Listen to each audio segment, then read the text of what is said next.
Imagine yourself standing in the middle of an ancient Roman arena. The crowd roaring, dust swirling, and a gladiator, the one you once called a friend, a lover, or even family, stepping forward with a gleaming sword in hand. But instead of a swift strike, they smile, lean in, and whisper venomous words, "You are nothing."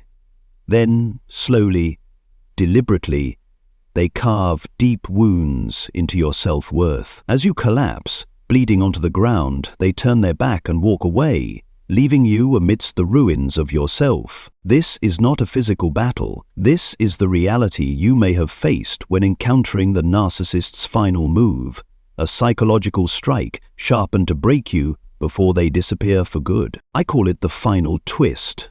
Not just the end of a relationship, but a calculated attack meant to shake your resolve, make you question your worth, and perhaps even crumble under the weight of the pain. I've seen it happen time and time again.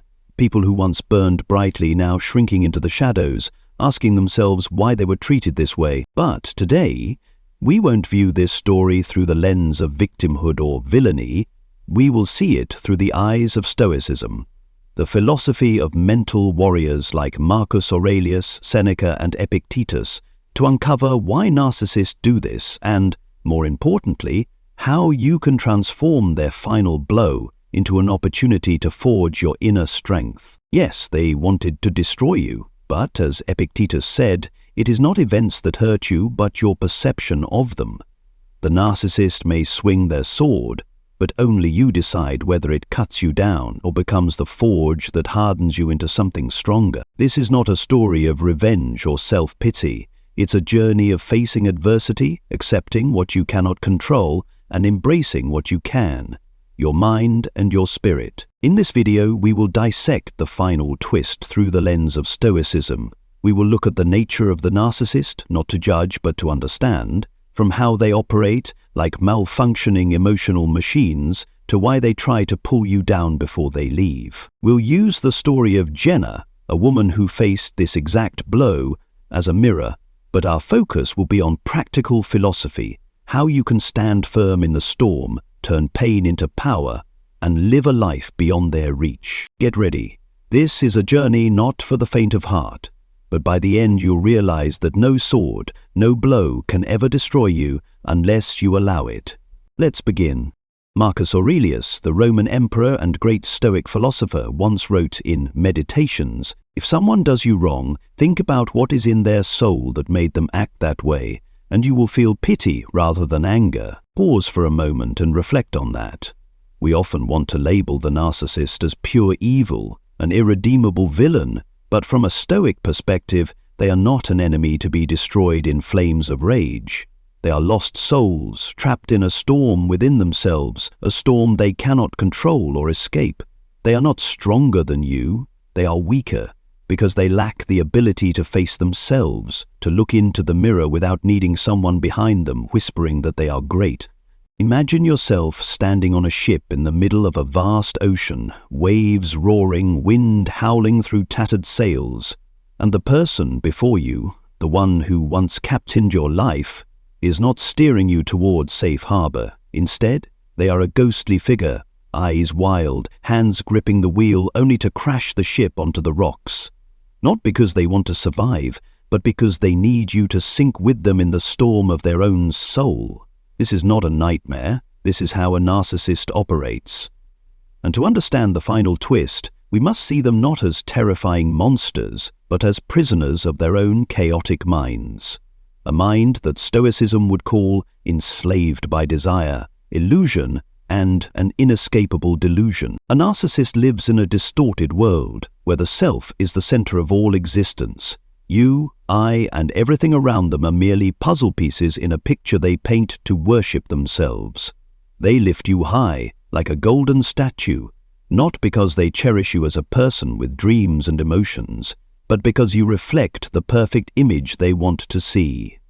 But the moment that reflection cracks, when you ask questions, when you refuse to bow to their control, they cannot tolerate it. They turn to destroy you not because you are a threat, but because of the truth you represent, the truth that they are not the center of the universe, that they cannot control everything as they imagined. Think about their cycle, an endless loop.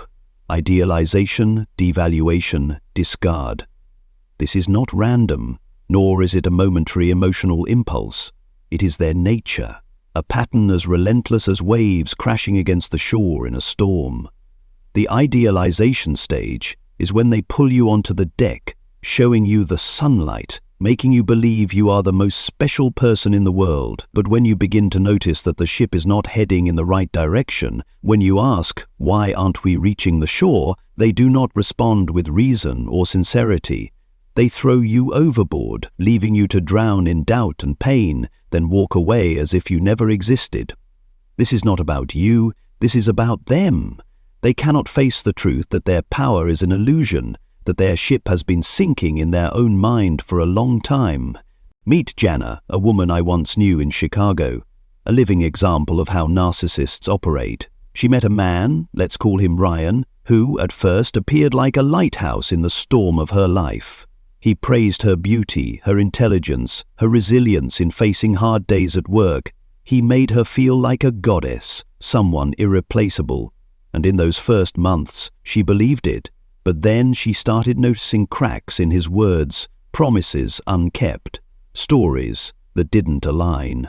When she questioned him, when she said, "Tell me the truth," the light in his eyes went dark. He turned to her, voice cold as ice. "You're so stupid. You don't understand anything. You're so worthless, no one would ever want you." Those words were not an outburst of anger. They were daggers, sharpened long ago, waiting for the right moment to strike. But this does not only happen to Jenna, it happens to millions of people, in tiny apartments in New York, suburban homes in Texas, or office buildings in Los Angeles. A narcissist does not discriminate. They only need someone to control, to lift up and then crush, to praise and then discard. This is how they live, not because they want to, but because they know no other way. They are trapped in their own spiral, a storm they cannot escape, and you just got caught in it by standing too close. Seneca, another Stoic philosopher, once wrote in Letters from a Stoic, "A person who cannot govern themselves will always seek to govern others." Think about that for a moment. A narcissist is the living embodiment of this statement. They cannot control the deep fears within them, the screaming emptiness inside their soul, so they cling to external power by manipulating you, by turning you into a puppet in their theater. They cannot sit in silence and face themselves. They need applause, submission, or at the very least, your suffering to feel like they exist. When they can no longer keep you under their grip, when you start stepping out of their spiral, they cannot walk away in silence like a normal person. They must destroy you, not to hurt you, but to prove to themselves that they are still stronger, that their storm still has the power to wreak havoc. But from a Stoic perspective, this is not strength, it is ultimate weakness. Marcus Aurelius once said, "True power is not in subduing others, but in mastering oneself." A narcissist does not have that power. They are ships without anchors, drifting in an ocean of desire and delusion, pulling down anyone who gets too close. With Ryan, he did not destroy Jenna because she was weak. He destroyed her because he could not bear the thought that she could stand strong without him. He needed her to fall, so that he could feel like he was still standing tall. But in the eyes of Stoicism, he had already fallen long ago, into the very chaos he refused to acknowledge. So what does this mean for you? If you have ever faced a narcissist in family, love, or work, do not see them as an all-powerful enemy. They are not stronger than you, they are just more desperate, more trapped. They are not the storm you should fear, they are the broken ships unable to find shore. And the final twist, the last blow they strike before they leave, is not the end of you, it is your chance to learn to stand firm in the winds, to see that true strength does not lie in them, but in you. If the narcissist is a lost ship adrift in the storm, as we saw in the previous chapter, then imagine they are not content to sink alone. They must drag you down with them, wielding a sharp sword forged from the very fears and wounds you once unknowingly handed them. This is not a sword of strength or courage. No, it is honed from their own weakness, from the inner storm they cannot tame. A narcissist does not attack you with superior power or an iron will. They attack with a cold understanding of you, turning the secrets you once shared into blades aimed straight at your heart, and in doing so, they cut even deeper into their own fractured soul. As we've discussed, they are not stronger than you. Do not let their confident exterior or sharp words deceive you. They are like broken ships without anchors, drifting in an ocean of desire and illusion, and their only weapon is their ability to observe you, like a hunter stalking prey in the shadows. They do not possess true strength. They simply know how to exploit your vulnerabilities when you open up to them, when you sit beside them in your most sincere moments, telling them about your fears, about old scars you thought had healed. They do not listen with the empathy of a human being. They take notes, like an arms dealer storing away bullets, waiting for the day to turn them against you. They watch the slightest flinch when you're criticized, the smallest sigh when you feel uncertain, and they catalogue everything, not to lift you from your own storm, but to push you deeper into it when the time comes. Look directly at the narcissist in this moment. They are not proud warriors. They are desperate beings, clinging to whatever power they can extract from you. Epictetus, the great Stoic philosopher, once said in Enchiridion, "Others may injure your body, but only you can permit them to injure your mind." This is the fundamental truth that a narcissist will never understand. They believe they can use words, glances, silence as sharp knives to pierce you, but they fail to see that true power does not lie in the blade they wield, but in how you choose to face it. To them, these blades are everything.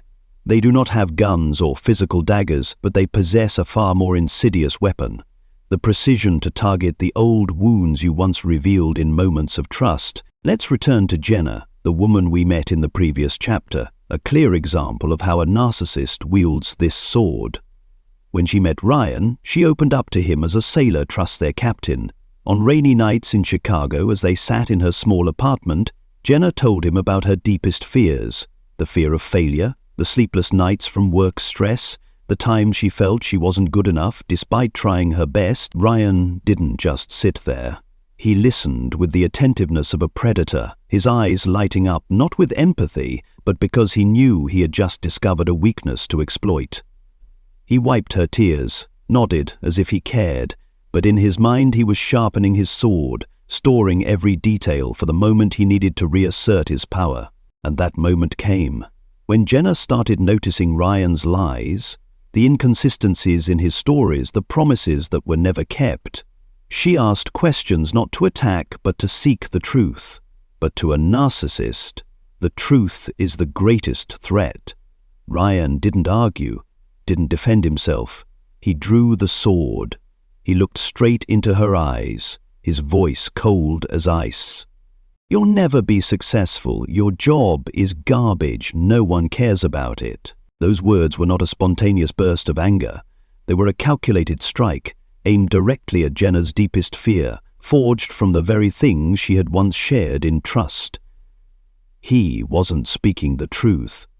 He was firing a flaming arrow, designed to make her collapse, to sink her deeper into the storm he had drawn her into from the beginning. But look deeper into the narcissist's actions. When Ryan wielded that sword, he was not just trying to hurt Jenna, he was trying to reinforce his own illusion of power, to convince himself that he didn't need her, that he was still the captain of the ship, even though it had long since sunk. This is the tragedy of the narcissist. They use you to cut themselves, to soothe the pain they cannot bear to face. They cannot look into the mirror without someone behind them singing their praises, and when you refuse that role, they turn the sword on you. But in the end, they only deepen the wounds within their own soul. From a Stoic perspective, this is not strength.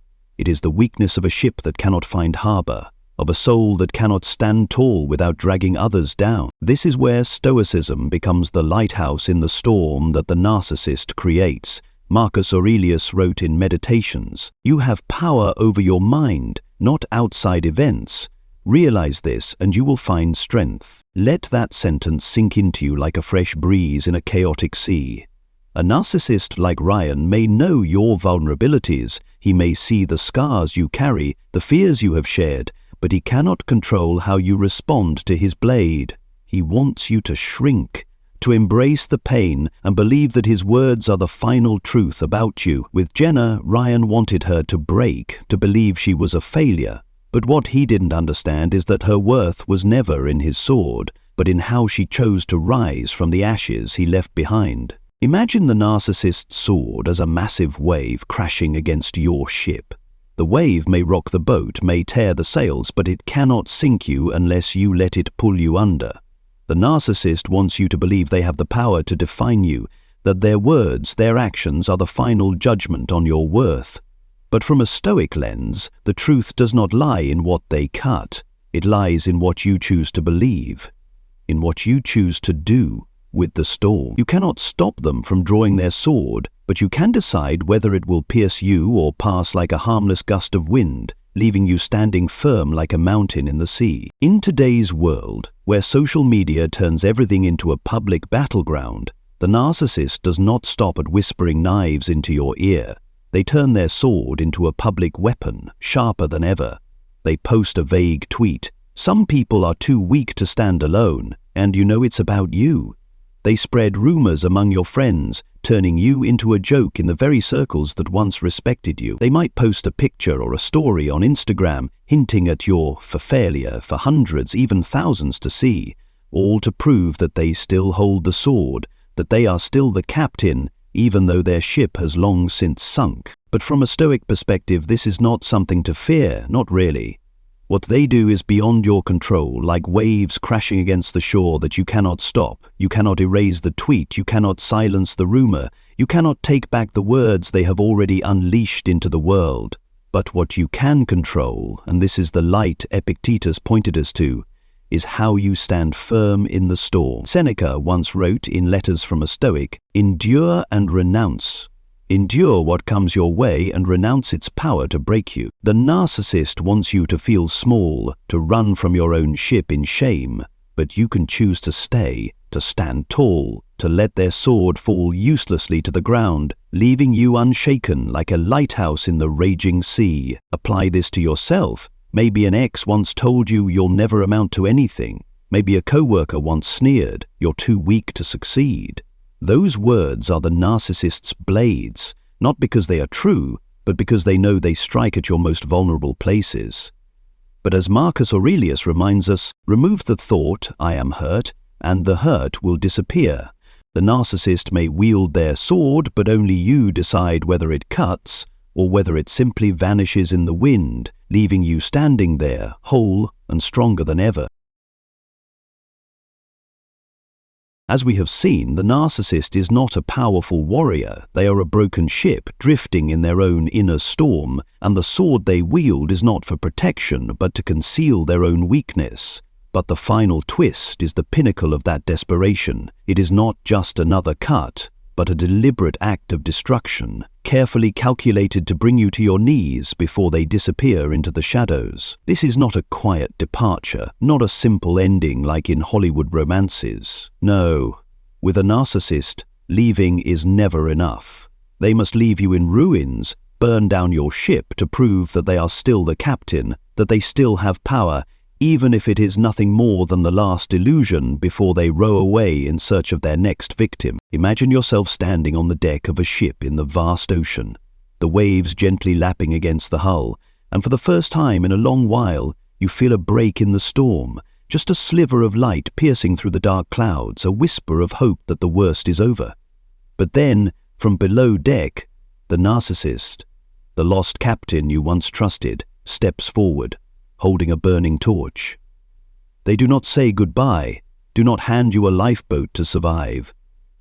Instead, they set the ship ablaze, their eyes flickering with satisfaction as the flames consume the wooden planks, and as you scramble to put out the fire, they leap into a small boat, rowing away without looking back. This is not the nightmare of a sailor.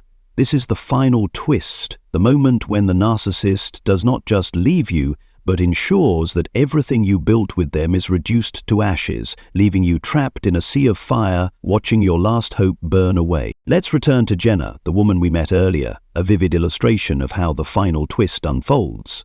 After months of being pulled into Ryan's storm, Jenna finally found a light. She had just received a promotion, a significant milestone in her career, a small lighthouse guiding her out of the chaos she had endured with him. She thought this was her chance to stand firm, to steer her ship toward safety. But that very night, Ryan walked in, his face cold as the midnight sea. He did not congratulate her, did not ask about her happiness. He simply stood there, holding an invisible torch. And then he said, "Done. You're too weak, too pathetic. No one needs you." Those words were not just a breakup. They were the flames he set upon her ship, aimed directly at the hope she had just discovered. He turned his back, leaving one final message like a plume of toxic smoke. "Don't contact me again.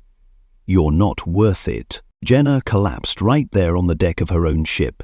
She didn't show up for her meeting the next day, lost her promotion opportunity, and spiraled into months of self-doubt, the fire that Ryan had intentionally ignited before rowing away. But look at the narcissist in this moment. Do not be deceived by their cruelty. The final twist is not a sign of strength. It is the final cry of a sinking ship. Marcus Aurelius wrote in Meditations, "They do wrong not because they wish to, but because they cannot do otherwise. It is in their nature." For the narcissist, destroying you before leaving is the only way they can feel like they still exist, that they still have control over something in a world where they have never mastered themselves. Ryan did not set fire to Jenna's ship because she was weak. He did it because he could not bear the thought of her sailing to shore without him. He needed her to sink so that he could row away with the illusion that he was still the stronger one, that the fire he left behind was proof of his power. But from a Stoic perspective, this is not power. It is the desperation of a lost soul, a ship with no anchor left to hold on to. Think about this on a larger scale. The narcissist does not just leave you, they must leave a mark, a scar, not only on your ship, but on your mind. They want you to be left in the ashes, confused, shattered, so that they can walk away with their head held high, believing they have won. The final twist is how the narcissist turns you into a symbol of failure. They want you to be proof that this dream was never meant for you, that you cannot rise from the wreckage they left behind. After leaving Jenna, Ryan went around telling his friends that he was the real victim, that she was too weak, too unstable for him to stay.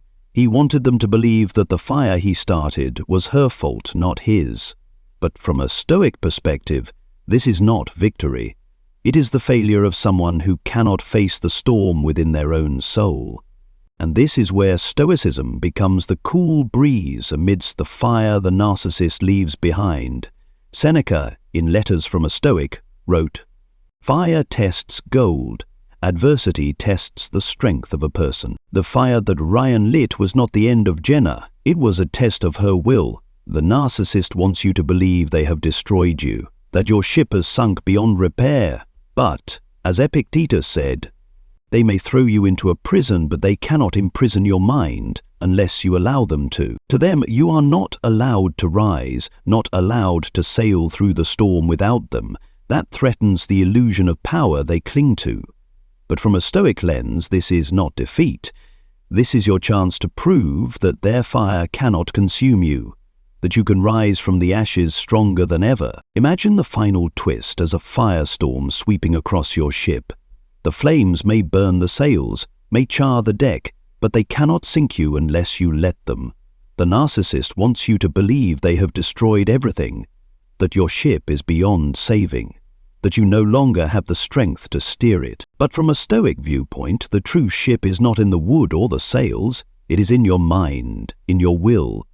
Ryan wanted Jenna to sink with the fire he left behind. He wanted her to believe she could not survive without him, but what he failed to understand was that the fire was not the end, it was the forge, where she would strengthen herself, where she would learn to steer through chaos without a lost captain weighing her down. In your own life, the final twist may have taken many forms. Perhaps an ex left you with the final words, "You're nothing without me." Perhaps a close friend turned their back on you, torching your trust with their betrayal. This is the fire the narcissist sets, not to hurt you, but to protect their own fragile ego, so they can row away without facing the truth that they never truly had control over you. But as Marcus Aurelius reminds us, what is necessary to extinguish a fire? Water. What is necessary to overcome adversity? Will. They may have burned your ship, but only you decide whether you sink or whether you swim through the fire, emerging on the other side, stronger than they ever imagined. So why must the narcissist do this? Why can't they just leave without burning everything down? From a Stoic perspective, the answer lies in their lack of inner control. Marcus Aurelius once wrote, "Pity those who are led by anger, desire, or fear. They are not masters of themselves." A narcissist does not govern their own mind. They are swept away by a storm of envy, emptiness, and the terrifying fear that the world will see them for who they truly are, a hollow shell devoid of life. They cannot truly love you, cannot experience the joy or peace that you bring. When Jenna gave Ryan love, patience, and understanding, he did not see it as a gift, he saw it as a threat. Because if you can live well, love deeply, and stand strong without them, then their illusion of greatness begins to crumble. They destroy you, not because you are weak, but because they envy the strength you possess, something they will never truly have. Seneca once said, "A person who has nothing inside will always seek to take from others." For the narcissist, destroying you is the only way they feel they exist. They need you beneath them so that they can stand tall. When Jenna was on the verge of a promotion, Ryan couldn't bear it. He had to extinguish her light to keep her trapped in his darkness. But from a Stoic perspective, this is not power, it is the desperation of someone who cannot face themselves. They know on some level that what they are doing is wrong. A small part of their mind recognizes it, but they cannot stop. They are trapped in their own spiral, and the final twist is their way of running from the truth. But you don't have to run. You can stand firm, accept what has happened, and use it to forge an even stronger will. The narcissist has left, abandoning you in the wreckage, but from a Stoic perspective, this is not the end. It is the beginning. Epictetus once said, "You cannot control what happens to you, but you can control how you respond." They may have destroyed your home, but only you decide whether to lie in the ruins or to build a new fortress. Step 1. Acceptance. Marcus Aurelius wrote, "Remind yourself every day, today I will encounter the arrogant, the envious, the selfish, but I will not let them shake me." For Jenna, acceptance meant understanding that Ryan did what he did, not because she was wrong, but because he could not act any other way. Acceptance is not surrender, it is the refusal to let their actions control your mind. Step 2. Letting go of what you cannot control. Seneca teaches us, "Do not grieve over what you cannot change. Focus on what you can do." Jenna could not change Ryan, could not take back the words he said, but she could cut him out of her life. She stopped answering his messages, stopped looking back, and focused on the present. This is how you reclaim your power, not by fighting them, but by walking away. Step 3. Strengthening yourself through adversity. Epictetus said, "Difficulties are the training ground for resilience." Jenna returned to work, surrounded herself with new friends, and each day rebuilt her confidence, not to prove anything to Ryan, but to live in alignment with her own values. You can do the same. Find what gives your life meaning, whether it's work, art, or simply a quiet morning with a cup of coffee. They wanted you to fall, but you can rise, stronger than ever before. The narcissist leaves with the final twist, but from a Stoic perspective, they have not destroyed you, they have given you an opportunity.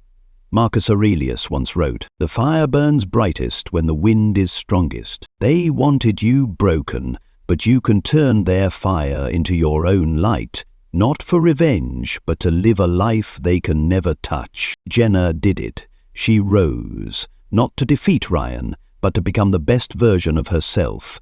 And so can you.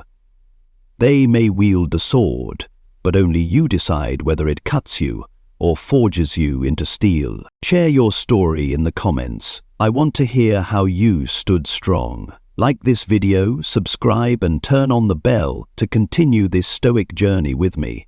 Let Born to Run play a song of freedom, of running toward your own light. See you next time.